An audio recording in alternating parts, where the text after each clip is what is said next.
Okay, welcome all.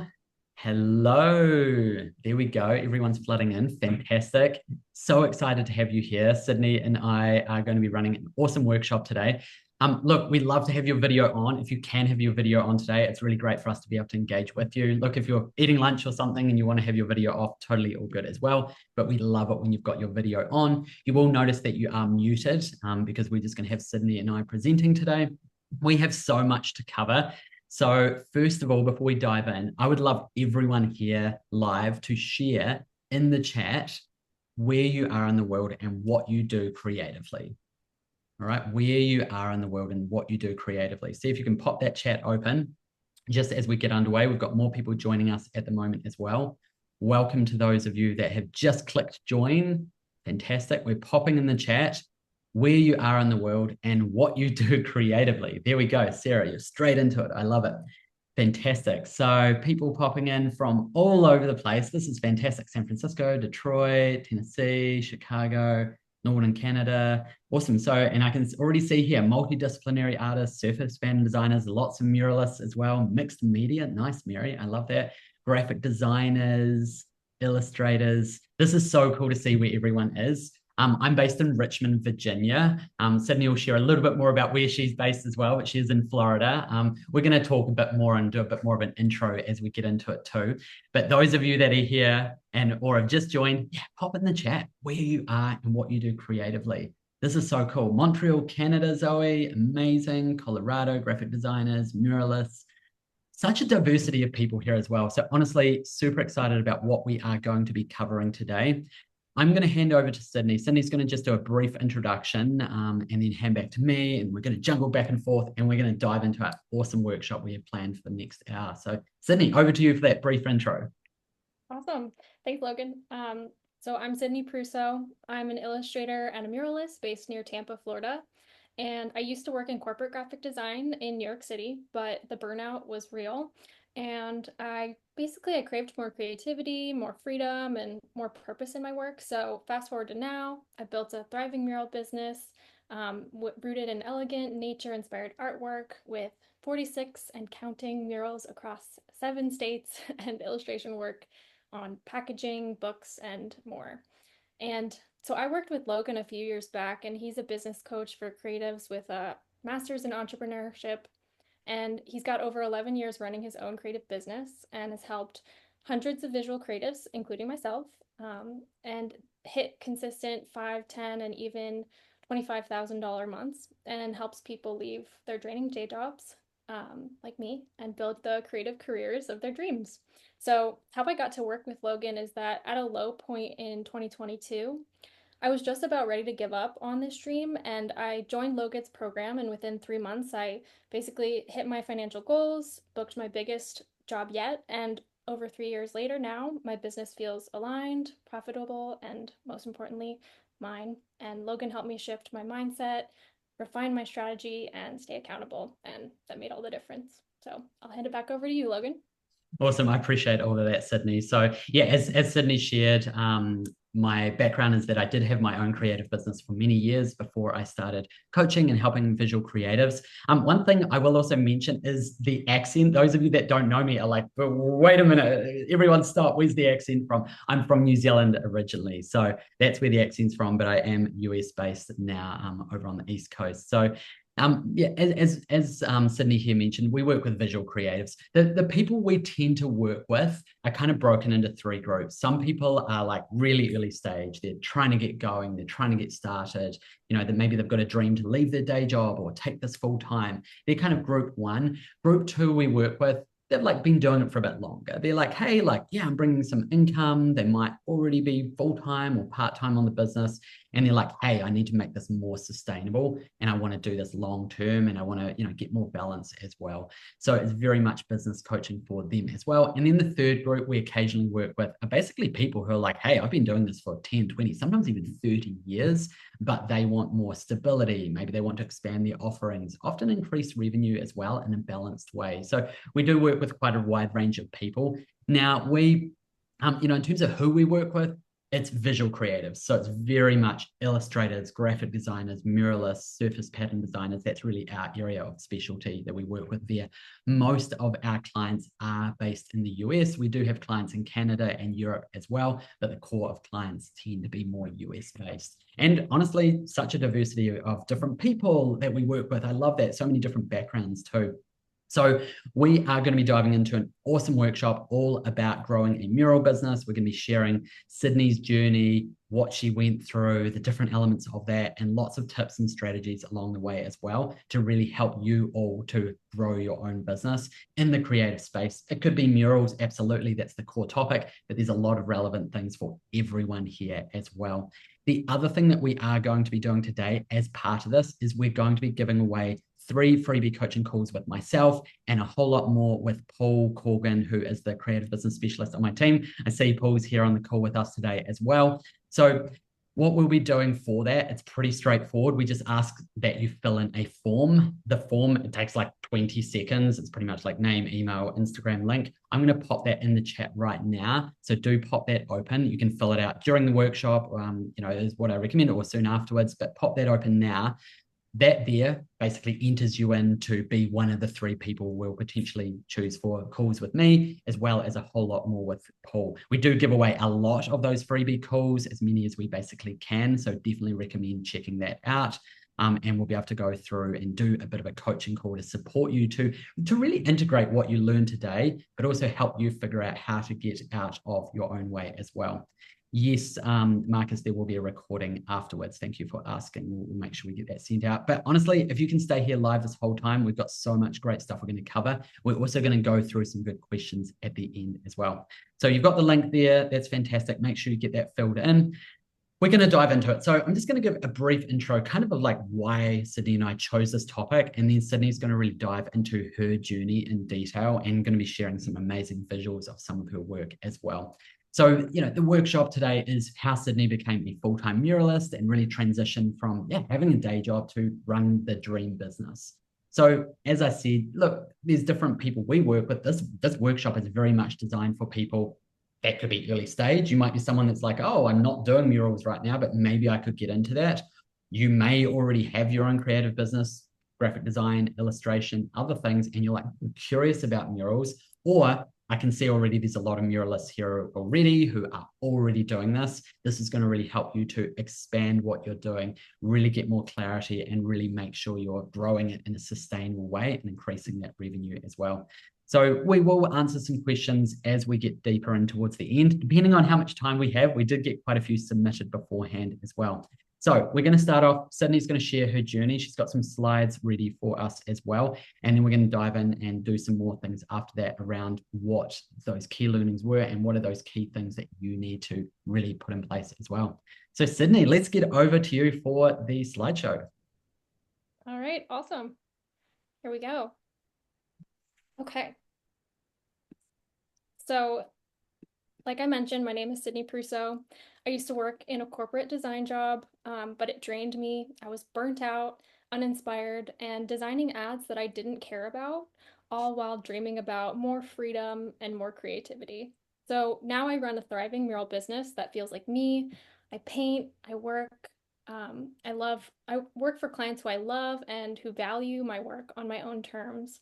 So if you're stuck like I was, I want you to know you don't have to stay there. You can build something better, even if it's messy, and I'm proof. So, a little bit more about me. I'm an award-winning illustrator and muralist, again, living near Tampa, Florida. I specialize in large-scale, nature-inspired artwork. You can see some of it behind me right now as well. My work is elegant, botanical, and I absolutely love finding the perfect color combinations. I create illustrations for book covers, packaging, and editorial work as well. And I've painted 46 and counting murals across 7 states for businesses, brands, and private clients. My background, like I mentioned, is in graphic design, but I transitioned into running my own creative business. So, like many of you probably, I had an early passion for creating art, but also like many, I had this internalized starving artist narrative. like I didn't grow up with creative parents. They were in sales and HR. So it wasn't really a thing that we knew to be a career path that you could pursue. So while I was a talented artist, um, that's just the narrative we bought into. And if we thought if artists don't get full-time jobs and if you don't have a full-time job, you will struggle to make a good living. So I figured I'm a practical person. I'll choose a career path in graphic design, which is kind of like what I call like the practical artist career path. So that way I could use my skills and get paid as a graphic designer, then art director, and then eventually creative director. So I got my graphic design degree from the Maryland Institute College of Art. Here's a little me. Hey, Sydney, I think our slides are not working there. Do you want to just see if you can click and see if it'll move them along? We're just on number one. There we go. We can see that one. Good. Can everyone see that now? Some thumbs up there. There we go. Yep, that's great. Cool. Okay, cool. Here's the this is the practical graphic design. And then my first graphic design job at a marketing agency. The shine though, it soon wore off. I was getting more and more stressed and I was starting to feel burnt out. And one day my friends were excitedly talking about their goals and how they hope to be in their bosses' roles one day. And I was really happy for them, but for me, I was busting my butt working late nights designing pharmaceutical ads that I personally had ad block installed on my computer to hopefully never ever see. So I thought, let's get real for a second, Sid. Could I see myself thriving in my boss's role? And the answer was no, I could not. I could not see that. I just realized I needed to make a change. I had this inner world of creativity that needed to see the light of day. So, what else was out there? Did I want to be a freelance designer or something else? So I discovered freelance illustrators and muralists on Instagram, and I was inspired by the idea of large scale art. So I bought an iPad and I started creating on mornings and weekends to make work that was more in line with the styles that inspired me. And then photoshopped it onto photos of blank walls to visualize my work and build a portfolio. And then I posted them on Instagram to start building visibility. So my first real mural was I pitched a mural for the job I was working for at a corporate event. They said yes, and it gave me a lot of confidence to leave that full-time role. I left the job at 23 feeling burnt out. I had a little bit more time to create what I wanted. I was lucky to be able to stay on that job in kind of a freelance part-time capacity. But now I had experience painting, I had experience designing, and I was confident in my skill there, but I needed more mural experience. So I got from offering a popular business in my hometown a free mural. This is that mural. So 6 months after that, I got my first five-figure mural job. There was four murals and some hanging art for a local restaurant. But I wasn't in a place where I could solely live on murals, but I really wanted to. But then it just wasn't as easy as I thought it would be. In 2022, my main freelance graphic design gig, they laid off all their freelancers, so I lost that reliable income. And I spent 8 months struggling to book mural clients because I was panic sending hundreds of cold emails for months. And I followed up with people, pitched to dozens of interested people, but when it came to give them the quote, they usually ghosted. And two things happened that year. In January, I had applied to a local mural festival and I got accepted. But regardless, I knew that I would have limited time left before I would have to go find a full-time job again. I mean, my savings were dwindling. So, a random day, I saw an artist I admired on Instagram mention working with a business coach that had changed her career. And so I chatted with Logan for a little while and I agreed that he'd be a good fit. And in that time, he helped me learn that my art was not the problem. And in the last quarter of 2022, I finished that 3-month coaching program and got the mural in the mural festival. And that festival got big local attention. So before the end of that year, it landed me the biggest paying mural job that I've had at that point. And one massive mural in this office that I was able to lead into another massive mural in the same office and some artwork for other spaces in that office. Because of the investment in the business side of things, I was prepared enough to be able to handle this high paying client with the confidence and the professionalism it needed and pitch those extra elements like another mural and this speakeasy door, which is a really fun little thing that I got to do. Okay, so let's fast forward a few years. I'm 28 now, and murals and are my full-time focus. To give you an idea of how my income has shifted over these 5 years, because I know like this is the stuff that you need to know. You need to hear about income if you're going to make something your job. You can see I had a variety of income sources, and you absolutely don't need to sacrifice that good income to be a creative entrepreneur. So 2020 to 2022 was a big transition. Your transition phase may look a lot different. It may be longer or just a few months, and it definitely doesn't have to be creative work that pays the bills during that time. Since I was a graphic designer, I mentioned my transition involved working freelance for the company that I used to work for and a couple of other graphic design jobs here and there to get the bills paid while I worked on getting experience in murals and illustration and learning to run my business. So it was the end of 2022 when I lost that consistent gig and started working with Logan. And you can see it, the switch up for murals as my majority of my income really took over there.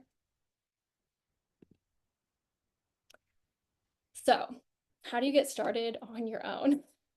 If you're like me and you're a little impulsive and you've never painted a mural or only painted a couple before you decided, oh, I think I'd like to be a mural artist, um, it's just time to get more practice. That's it. Don't be scared. You can start in your own apartment or home or even your mom's place. And it's just paint. It can always be painted over. So don't worry about messing up. This is a mural I painted in my apartment kind of recently, and I painted it because even after having an established career, because I wanted to get into more florals, how were clients supposed to know that I did floral murals? So this self-initiated project led to a slew of floral client projects because I documented the process, updated my portfolio, and then put it all over social media and sent it out in my newsletter and talked about it to everybody.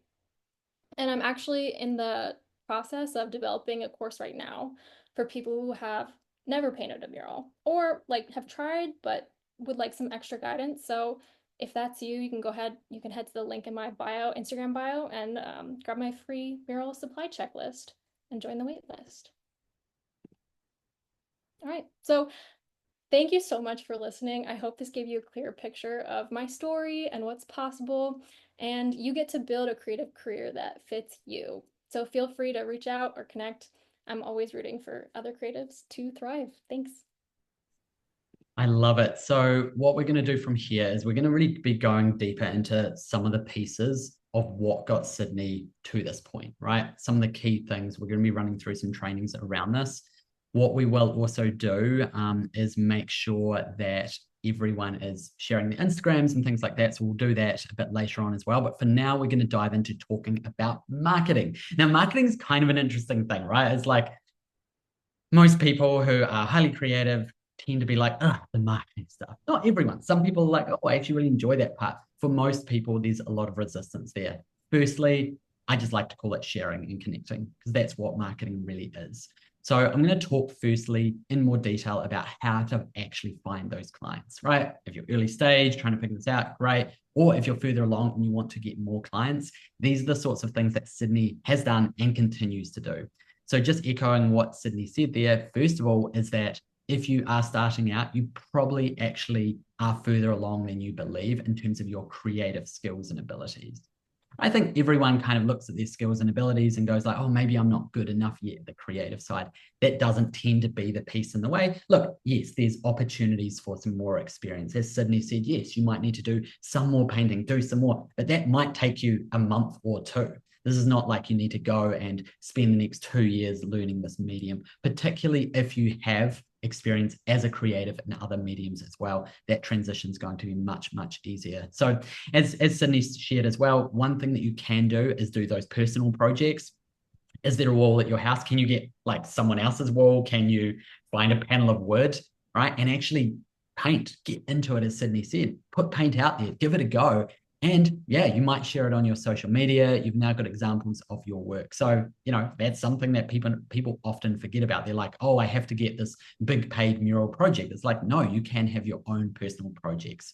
Mock-ups is another thing that Sydney did as well. You saw there that she shared, I did some early stage mock-ups and shared what things could look like. And then she did her first real mural within that. But that was an important piece that she could actually show those potential clients of like, here's what I can do, here's what it would look like, and giving them some idea of what's actually possible. When people are earlier stage, we often do recommend they start with smaller scale murals, right? Maybe, your first mural, you don't want to get on a scissor lift, right? Okay, maybe not scaffolding either. We've seen that happen, but generally you want to start a little bit smaller, get a bit more of that hands-on experience. Now, in terms of that marketing side, once again, just to reiterate, like this is a pretty challenging piece for most creative people. It's the thing that tends to get in the way, right? So often the creative side, the actual craft is pretty good or just needs a little bit more work. It's the marketing side, the business side that people tend to really struggle with and tend to lean away from, shy away from as well. So that tends to be one of the biggest challenges, is actually getting the clients, actually getting yourself out there. There's plenty of people that we talk to that when we say to them, hey, like, how are you marketing yourself? They're like, oh, well, I don't know, things just kind of come to me. Now, that can happen, which is really good, but actually you've got to be putting yourself out there as well. Now, the first piece of this puzzle is you need to get really, really clear on exactly who those ideal clients are, right? In murals, for example, there's so many different areas of opportunity. What we recommend is you actually niche down and figure out where you want to focus. That could be several different areas. You might be like, co-working spaces and restaurants, right? Fantastic. You might be, okay, I want to get into real estate. I want to get into sides of cafes. I want to get into plant stores, florists. Like there's so many different areas of opportunity, but it can become quite overwhelming. And what we typically see is people say, yeah, but I would be willing, Logan, I could do a mural or creative work at any of those places. It's like, yes, you're a creative person, but the problem is, who do you reach out to? Who do you connect with? And how do you build that into your portfolio? What can end up happening is you end up looking like you kind of can work for anyone, but it looks like maybe you can work for no one. So people are like, is that for me? I don't think they actually do work for this type of business. So often having more of a niche can be really, really important. So that's honestly one of the big pieces of marketing that people who have been in business for years skip as well, is they're trying to do everything, be everywhere, and it gets kind of exhausting. So if you can get more clear on what types of businesses or organizations you actually want to create murals for and actually narrow them down, that's actually going to really help you to start connecting. Now, often, particularly with murals, connecting with local businesses is often a really just smart approach, right? Because local businesses, when it comes to murals, they're actually looking at a return on investment.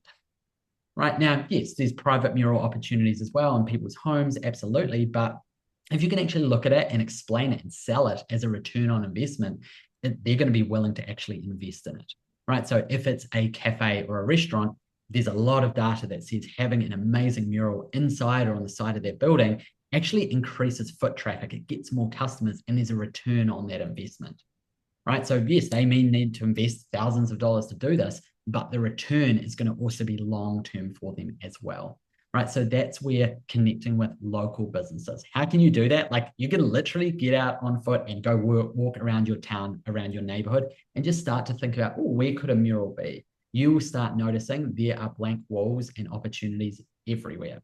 And you can connect with those people. You can do cold emailing. You can walk in the front door and drop some more information so you can get chatting to the business owner. Now, really important thing here, Sydney mentioned as well, outreach. Outreach is part of this, right? So cold outreach does not sound exciting. It sounds pretty boring. It's like, do you mean like those spam emails we'll get in our inbox? I'm like, well, kind of, but no, these are you're doing creative, interesting things, right? That's a really, really important part of this. But cold email outreach is going to be part of this here. Now, yes, there's quite a lot of strategies and mastery to this, But at this stage, just sharing like this does work. The return rate on responses is going to be really low, right? This is something we work with clients a lot on, is helping them understand that, yeah, look, if you send 100 emails, you may only get 10 or 20 people even reply. I'm not saying they're going to work with you. They're just actually bothering to reply, right? So it is actually it's a bit of a game where actually you need to take action and get focused on systems around that. How can you send more? How can you do that consistently? And also creating systems like having a template and customizing the messages, right? These are all really, really important things as well. So understanding that is part of it. Outreach does work. As Sydney found at a point, it wasn't working and she really had to adjust the approach, try some different strategies as well. Try some different strategies within outreach and also get out there in some different ways as well. Connecting with other people, honestly, is one of the most beautiful things that you get to do in your business is connect with people, do things for people. I think that's such a magical piece of it. Now, what we do also recommend is that you get connected with other fellow artists, right? Other muralists, right? This is a community. This is one of the things that I love about working with visual creatives is that there's a real community element, right? People know people and they're connected to this person, they're inspired by this person here. Such an important part of it. Yes, some people say, oh yeah, but my Instagram following is basically all just other creatives. Well, that's a beautiful thing. Also, there will be people in that network on your Instagram who probably are actually interested in working with you. Also, I will add, we've seen again and again that people will share work, right? We've seen people who actually have gone and helped other people paint murals and been paid to do that. We've seen people who have referred projects onto other creatives that they know because they don't have the capacity, the interest, the style.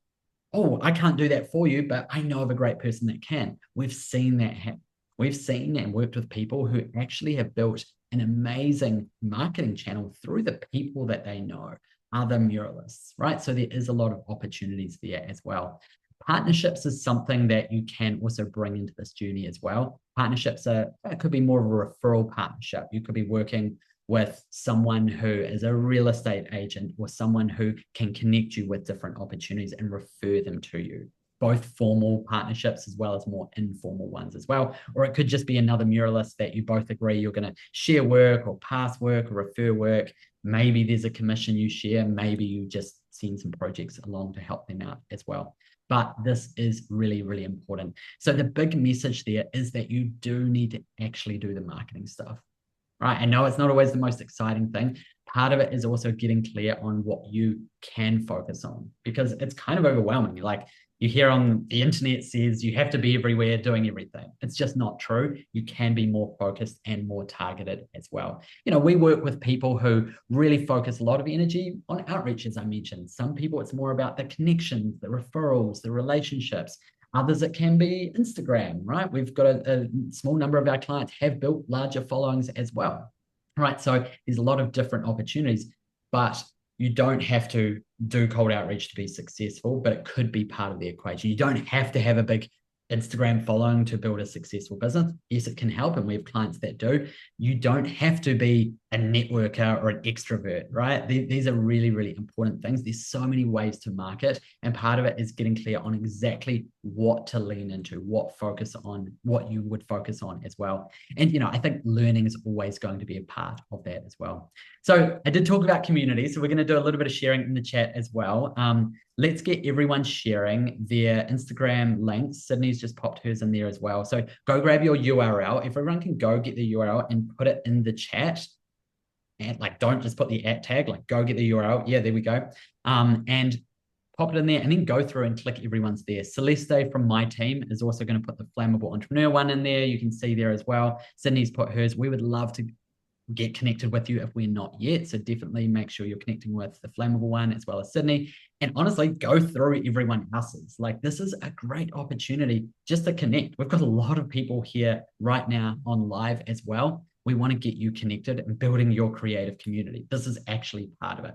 You'll get inspiration from other people. You might build some really nice connections as well. Thank you so much. The chat is kind of exploding there, which is fantastic. So once you've put yours in there, make sure you go through, connect with people, follow people on there as well.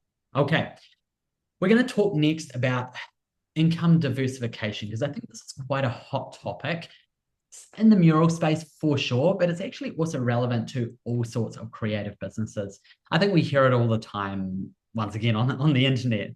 You have to diversify your income, right? And it's kind of interesting because yeah, it's true, right? Diversification of income is an important thing. We've got to also make sure we balance that though. This is really, really essential. Now, what we recommend at Flammable is that you generally should have 3 to 5 revenue streams. There's a lot of different ways to actually define a revenue stream for sure. But as a creative business, you want to have ideally multiple offerings, multiple revenue streams that you can offer. One of the big things we see is that you do not need 10 revenue streams, 10 things that you do. And I say that because creative people tend to want to do lots of different things. Oh, but I could do this and I could do that. I could do murals. I could do illustration design. I could do graphic design of this here. I could also be doing some surface pattern stuff. I could do print on demand. I could do licensing. Right. I could do some education stuff as well, right? Because you're creative. And we see that often. That is part of the challenge is we do need to actually narrow that focus down. So it doesn't tend to be that people need to diversify so much. It needs to often be they need to narrow the focus. Look, if you have a full-time job right now, you're probably not going to have 5 areas of different offerings, right? Because that's going to be kind of overwhelming. You might start with 2 or 3, right? And things that you're building on the side. And over time, you might add extra things in there. Now, technically, murals is one revenue stream. However, there's lots of ways to define that. You could actually be just doing murals, but you could be doing different types of murals within that. When I say different types of murals, we can kind of start going, well, what is a mural? You know, classically, yes, it's more an actual design, a painting on a building, inside or outdoors. That's kind of your standard, but actually you could also get into things like canvas printed murals, window painting, chalkboards. There's a lot of different areas that are kind of next to murals, depending on how you define them. So for some people, they really just go, hey, I want to do murals. Yes, that's my core focus, but I've also got some other areas as well. I do a mixture of indoor and outdoor. That could be their diversification. Right. So we've definitely worked with people that have still really focused their core on murals, but they have kind of some diversity within that. I think, we generally do recommend, like with Sydney, that you do have some other things outside of murals that you can do, right? So illustration design, sometimes people do a little bit of graphic design. There's something different there that brings a bit of diversity. And, there's different reasons for that. One of them is that it'll give you opportunities to creatively express in different ways. It also allows you to manage things like seasons, right? Depending on where you are, murals can be quite seasonal depending on if you're doing indoor or outdoor. Summer versus winter, well, yeah, that's also different in different places. You don't really probably want to be out on a scaffold in the snow, but you probably also don't want to be out there in the deep heat of the day in Florida, right? That's also balancing that as well. So therefore, having other areas can allow you to kind of manage the different seasons as well within that. The other thing I'll share here is that industries evolve and industries change. So having some different things that you can lean in and out of can be a really smart idea. Now, the industries and opportunities tend to be pretty slow to change, which is good, but having some experience in another area can just bring actually some sustainability to what you do. As a muralist, you're also really reliant on your body and being good physical shape. So if you injure yourself, we had one of our clients injure themselves recently, that meant they couldn't do murals for like a month or so, right? That can actually happen too.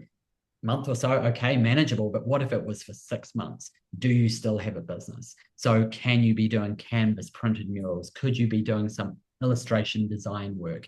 Could you always go back and do a bit of freelance graphic design, right? Sydney has a lot of these options here, no matter what happens. If she got injured, or something happened there, there's a lot of different areas, which builds that long-term sustainability of the business as well. So this is an important part of it to diversify for sure. As I said, there's lots of different ways to define that. But for most people, they tend to try and do too much of everything, and you end up getting overwhelmed.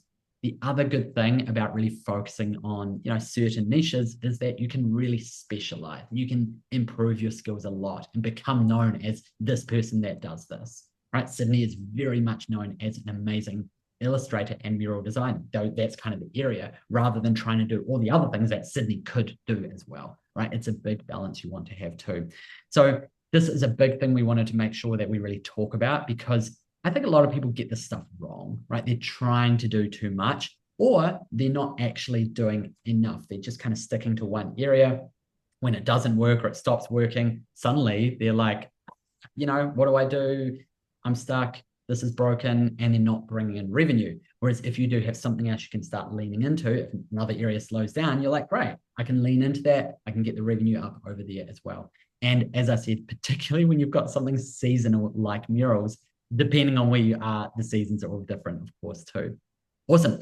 We're gonna talk next about mindset. We are going to be diving into a bunch of questions after that we were sent through as well. There's some amazing questions both Sydney and I wanted to address. But first of all, I wanted to talk about mindset. This is for everyone in creative business, early stage. I've been doing this for years. I think mindset honestly can sound a little kind of like almost like a bit woo-woo, a bit like, oh, you've got to work on your mindset and confidence. The truth is you do. Right? Mindset work never ends. This is an ongoing journey that you're going to have to work on. Now, a big one we're going to kind of reference here is how to land bigger projects. Those of you that are already muralists, already doing this, but the dream is to, do that big mural like Sydney did. You want to do one that's like you have to get on a scaffold or a scissor lift to do, right? If that's the dream. Or if you're like starting out and a bigger project to you is just a standard smaller size mural, fantastic. That's great. Well, a big part of it is going to be building up your confidence to actually do it. Now, I will say it is a lot easier to do it than you think it probably is. You are a creative person. You can figure these things out, right? Everything is figure outerable. So often people don't actually have the confidence to do something beyond what they're doing now, even though they have the creative skill set already to actually execute it. So therefore, we do need to do a bit of that mindset work. We've got to work on the fear that can comes up, the feelings of imposter syndrome and not being good enough, right? The not being good enough factor is a big thing that honestly holds people back, not just in mural businesses, but all types of businesses and all types of visual creatives as well. It's kind of interesting because it's both conscious of like, maybe my work's not good, maybe I'm not ready for this thing yet. It can also be quite subconscious, right? We've worked with people who are like, yeah, I think I'm good. I've got this here. But then when we start kind of digging in more, there's some subconscious stuff there that is really getting in the way and holding themselves back. It's not always front of mind. They're not always going to necessarily say it out loud, but helping them realize those blockers and work through them is going to be a really, really important part of it. So part of it is understanding that it's probably easier than you might think it is. Getting some experience in a small way and building up to it is going to be a good approach here. So yeah, as I said earlier, like probably don't jump straight on the scissor lift if you haven't even done a smaller mural, right? Well, you can work your way up. But that process of working your way up and getting more experience, it doesn't need to take 10 years, right? You can be up on a scissor lift probably definitely within a year of actually starting in these mediums, right? Sydney's like, yep, absolutely, that was me as well, right? It's so important that you can do these things. There are opportunities here. Yes, we want to manage things carefully, safely. We want you to do the work to learn more, to grow, to make sure that you understand things, but everything is figure outable. I think everyone has like a dream in their mind of like what they would love to be doing one day, but there's often blockers of, could that actually be me? Right? Am I good at it? What that says is often what we need to do is actually work on the mindset and work on the belief. Right? We actually see that sometimes when we start working with people is they're like, oh, wow, saw all the other amazing people who've worked with great results. Like, I don't know if that could be me though. And we're like, okay, great. Well, first thing we need to actually work on is building that belief up, right? Working on that confidence and that belief as well. There's both internal and external pieces to that as well.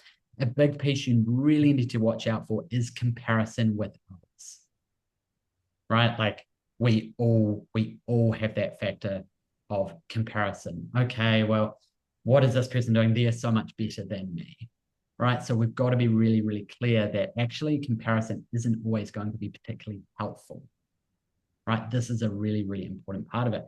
And everything I'm covering here, these are all things, actually I saw just in the chat there, how did Sydney's mural career take it to the next level? It's by doing all of these things that we're covering. It's by working on her mindset. It's by working on her marketing strategies. It's actually been working through things like the confidence, right? These were all big things that Sydney really worked on as well. And I think understanding that comparison with other people or the self-talk is normal, right? Like everyone we talk to who's like, oh, I kind of have these voices in my head that say these negative things, or like I'm always comparing myself to others, they kind of feel like it's just them or just a small number of people. And pretty much everyone does this, right? Like even people who are uber successful in what they do, they still have those voices as well. Those voices are actually there to support us and protect us, but also we know they can hold us back from doing amazing things in our careers and our businesses as well. So it's not always just saying we ignore those voices, it's we acknowledge them, we understand them, but we have tools to work through these things. Those tools might be to take care of the amount of time that you're scrolling on Instagram, right? We even have some people who manage blockers and things that stop them from actually going on at certain times, right? You can do that as well. But you need to be very aware that that comparison with others and the self-talk is not always something that's going to actually help you to move forward. You're probably much better than you realize, right? That's a really important part of this as well. So a big message here is that you are probably going to have to work on your mindset as much as your creative skills and your business skills, right? These things are all part of that journey, right? It's not, hey, I just need to get better as a muralist and then everything will just magically happen. It's like, yeah, that's part of it. Yep, there'll be some things there. The business stuff, absolutely. There's things to grow, things to learn, things to figure out. Often that's why people bring on coaches and get support to do that. It's often why people work with us. But you're also going to have to address that mindset stuff, right? Because even if you have all the business stuff figured out and you're amazing creative at what you do creatively, well, that mindset blocker, that could really get in the way, could hold you back from putting yourself out there. It can bring up fear. It can actually get in the way in terms of what's possible. If you have a voice which is like, oh, well, look at all these amazing people, that could never be me, but I guess I'll give it a go. That's actually going to get in the way of you actually even getting there. If you think you can or you think you can't, either way, you're right. Such a powerful quote. If you think you can do something, if you think you can't do something, either way, you're going to be right. Belief is such an important part of this journey as well. So be very aware that in the end, you're not going to know whether you can do a thing until you get out there and give it a go and try. And that's exactly what Sydney did. Right? She was like, right, I'm going to give this thing a go. Was it a bit scary at times? Absolutely. Right? Sydney went, I'm going to feel the fear and I'm going to do it anyway. And I'm going to get support along the way and I'm going to work to grow these things. I'm going to work on my mindset. I need to figure out some of this marketing stuff, right? I need to work on some different strategies around these things as well. So look, obviously we've gone through a lot of stuff here. I know I've like poured information into everyone's brains. I know everyone's been taking notes and things as we go as well. If you have just joined us, do make sure you pop your Instagram in the chat. You can open up your website, grab your URL, your Instagram, pop it in there as well. What we are going to be doing very soon, we're going to dive into some questions. Now, we were sent in quite a lot of questions beforehand. So apologies that we're probably not going to be able to cover them all, but Sydney and I are going to address as many as we can. Now, just a reminder here is that we are also going to be doing the freebie coaching call giveaway as well. There's going to be 3 calls, 3 people are going to get on calls with myself and a bunch more with Paul Corgan, who's the creative business specialist on my team. I'm going to pop that link in the chat again on there. It's an Airtable link. It will take you to like a 20-second form that you fill in. Just click that open now, pop that name, location, email, it's in there. And then what we'll do is we'll go through and select as many people as we can fit on our calendars to get on freebie coaching calls. And part of the reason that we do that is that we know that a workshop like this is really powerful, absolutely, but ultimately we probably need to go a little bit deeper. So on those calls, we're going to help you process some of what you've learned today. We're going to dig in. We're going to help you figure out what's holding you back from taking things to the next level and figure out a strategy from there. Because in the end, like Sydney found at some point, is that honestly, long-term sustainability, you're probably going to need the support to get there as well. So do make sure you get that form filled in and hopefully we can get you on one of those freebie calls. Awesome. Let's jump into Q&A. The Q&A component here, as I said, we got sent a lot of questions. So I'm going to go through them. Now, the first one here we're going to dive into is basically around social media. So we're going to get Sydney to answer this one here. And the question that we got, I find it so hard to stay on top of social media. Sydney, do you run yours yourself or do you outsource it? I think everyone would love to hear a bit more about your social media journey as well there, Sydney. Yeah, I do run it myself. I've never outsourced it, but I don't know. I find it to be one of the more fun aspects of outreach to, as opposed to like cold emailing. I would rather do the social media aspect than that because it lets me connect with other creatives and I think that's really fun. So I like it. I know a lot of people have a complicated relationship with it, but I have taken, time back from it from time to time. But right now I'm going through like a period where I haven't had anything to post for a while. It happens. It's gonna happen. Even if you plan ahead as much as you can, there's always gonna be those times. And just remember, it's okay. Social media is not everything. Just try to be as consistent as you can at a level that's sustainable for you, and when you have to take a step back, take a step back. But then don't worry about jumping back in and apologizing to everyone. Yeah. I think, part of this here around social media is like it's an amazing tool. I think we all have our days with it, absolutely. It is something that we recommend everyone should actually be using, have an Instagram account. Some people are going to lean into it more than others, and that's totally normal as well. And Sydney has grown her following an incredible amount over the last few years, right? So Sydney's focus has also shifted away from other forms of marketing, as she mentioned as well, and really leaned into that. The next question that we did get here: how do you know when you're financially ready to leave the corporate full-time to being a full-time muralist or full-time creative of any sort? I think, obviously every person's going to be different. We all have different situations. You're all in different places. You're in a place where you're doing different mediums, right? We get that. One of the things we get to see, myself and my team get to see, like what works and what doesn't work. Right. We've seen in terms of, timing of leaving day jobs and how to really do that. One of the biggest things is that it has to be done in a careful, sustainable way. Right. I think one of the biggest mistakes I occasionally see people make is that they basically leave their day job to start a business and go all in. They're like, great, I'm doing it. I'm going full time. I'm all in. Right. I'm going to get started with this business. Right. And then they realize it's going to take quite a bit of time to actually get some momentum, get things figured out, get things moving. Right. That time can take quite a while. Right. And through that time period, they're struggling with bringing in money. If they're relying on the income, they're used to having a full-time income from their day job, and they can feel quite disorientated and actually lose a bit of confidence. So part of this here is really understanding that it's probably going to take 6 to 18 months. We really now analyze this a lot with clients we work with. Generally, from starting to really focus on what you're doing, and this is clients we work with, it's generally taking 6 to 18 months to leave their day job, or if they're not in a day job, to get to that sustainable income. We've seen people do it faster, right? We've seen people leave their day job. We've got a client right now who left their day job like after 2 months of really focusing in. But their situation was a bit different from maybe the average person as well. So understanding that the more that you can do whilst you have the day job stability, the better. Right? If you can build something next to that, learn along the way, start getting some first projects, start working with some clients, that's going to actually enable you to then increase what you do when you gain your time back. Right? This is a really important part of it. We work with a lot of people who, are still in full-time jobs.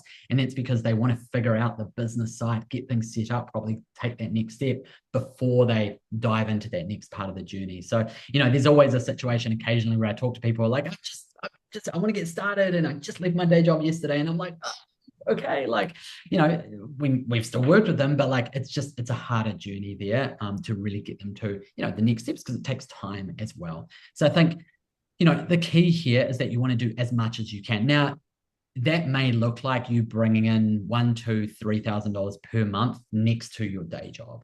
Some people it's more, some people it's less, but you want to be starting to bring in those sorts of numbers per month before you take that step.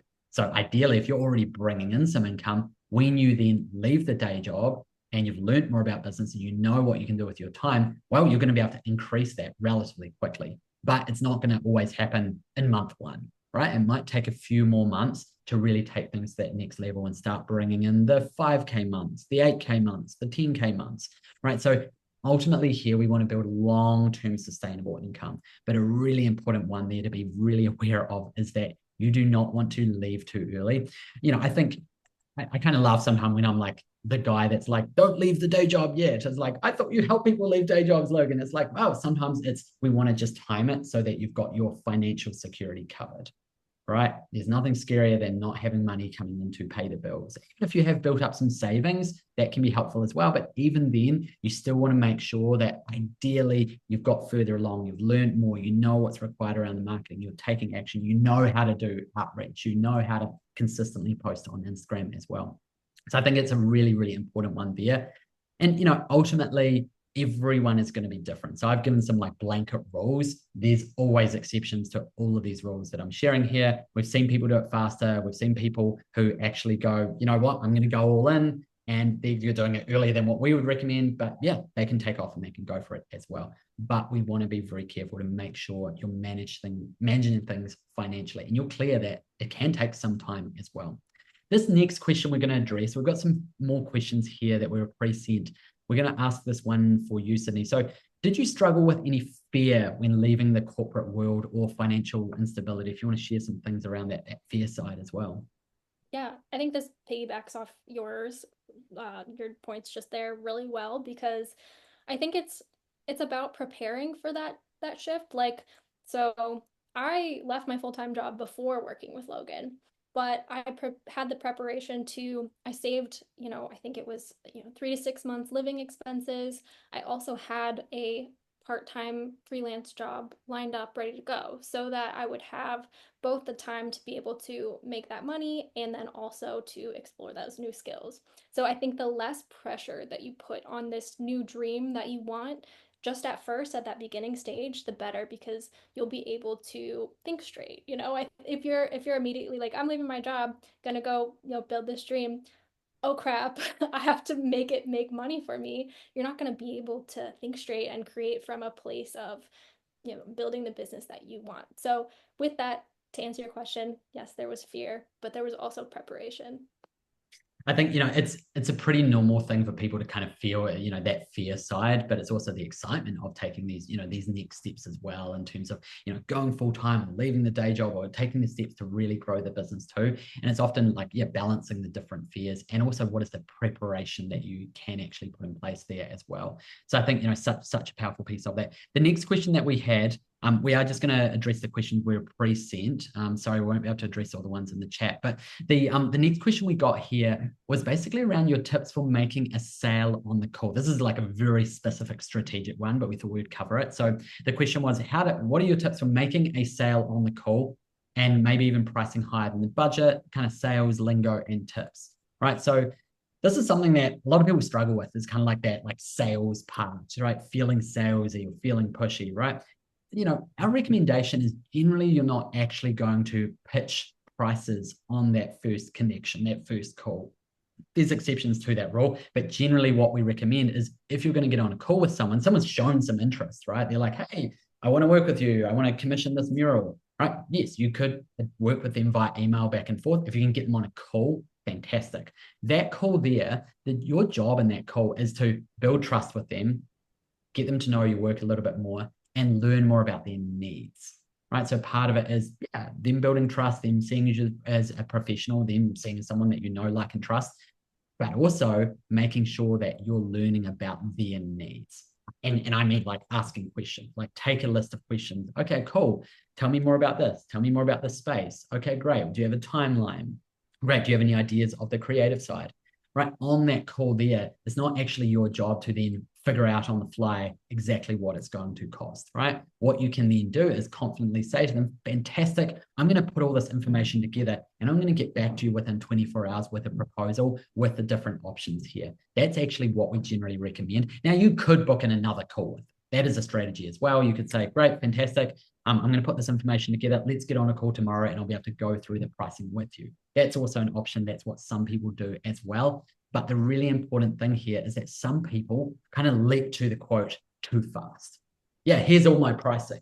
Now, obviously, you're going to figure things out as you go. I'm sure there's muralists here right now who have different strategies that you've worked out over time. So part of that is fine as well. You will figure out what works for you in terms of your personality. We have some people who are like, I don't get on sales calls, I'm terrified of them. Well, sometimes we've got to work with them to work through that. Others are doing it all via email, and that's fine, but they're not just sending a quote straight away. They're learning more. Hey, I've got some questions. Here's some questions around understanding the needs. And there may even need to be some back and forth there before you actually confidently send the quote.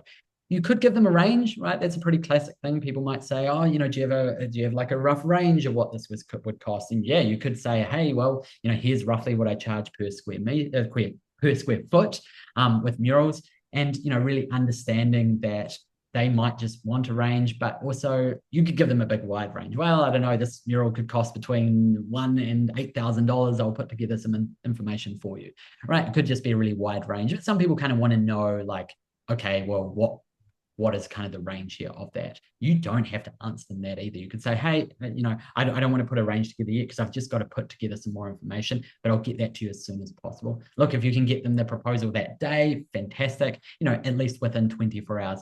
Don't say to them, I'll get that to you within a week, because they will be talking to someone else and that opportunity will be gone within a week. Not always, but most of the time. So making sure you're doing things in a timely manner as well. Look, everyone's different. Part of it is testing out these different strategies as well. But remembering that part of your job is to build trust with the client, help them understand your skills and expertise, and that you're a professional who knows what you're doing as well. Cool. We've got one final question we're going to do before we dive into final parts and takeaways from this. So, this is a really good specific one for you, Sydney. So how to balance painting, designing, and meeting clients without overbooking. Oh, this is a good one. It helps with a little experience. You kind of know how much time you need to spend on each thing. So in my case, I'm like, okay, I probably spend about 1 to 2 weeks per month painting. And then the other 2 weeks in that month, I will probably spend either designing, talking with clients, doing social media, admin, all the rest of that stuff, right? And, depending on who you are, you might organize that however you want. I usually chunk it in like 2 week segments or every other week. One other important thing that for me, I always make sure I never schedule a back to back mural. So if I have a mural project, I'm not scheduling the next mural project to start the next week. For my body, I need to recover a week, and that's usually that week that I'm doing that admin stuff, pitching, designing that stuff, and then maybe there's another week in there. And so that's just going to depend on how your timing works for you, how quickly you tend to do things, but that's the case for me. I love that. And, I love the specifics here. I think one of the beautiful things about what we've done in this workshop today is you're getting to hear from Sydney, like, who's out there doing this stuff, has been through this journey, right?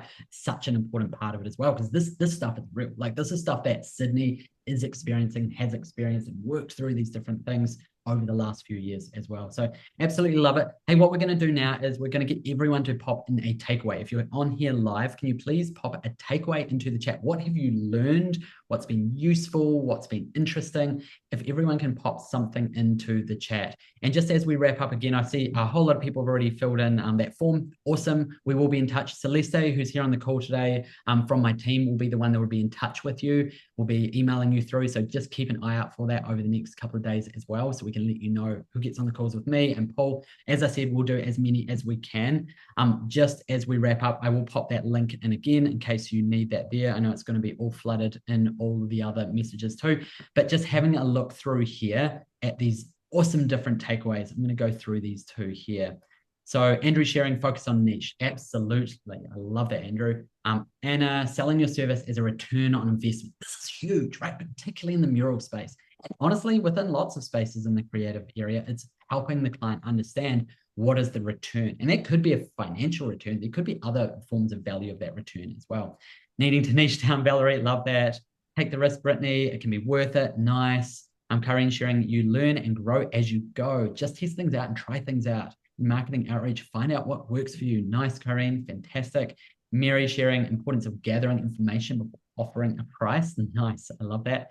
Focusing on niche, not trying to do everything, Brad. Really, really cool. Narrow down the focus. Nice. Niche 100%. Know your ideal audience. Yeah, that's a big one, Rebecca. That's one that, often people do need to spend some time working on a bit more. Have a focused niche. Nice, Sarah. I love that. Niching down. Mindset is everything. It's going to be with you 100%. Yep. Thank you. Fantastic. So good. Lots of good. The community's key. They keep coming through as well. Honestly, this has been such a delight to have everyone. I love all the engagement today as well. This is something that Sydney and I have been working on for a while, so we're super excited to be able to present this. Please make sure you do book in or pop in that link, because we would love to get on some calls to really help you condense your learnings as well within that too. And make sure you're also connecting with Sydney and I, because we'd love to connect with you all as well.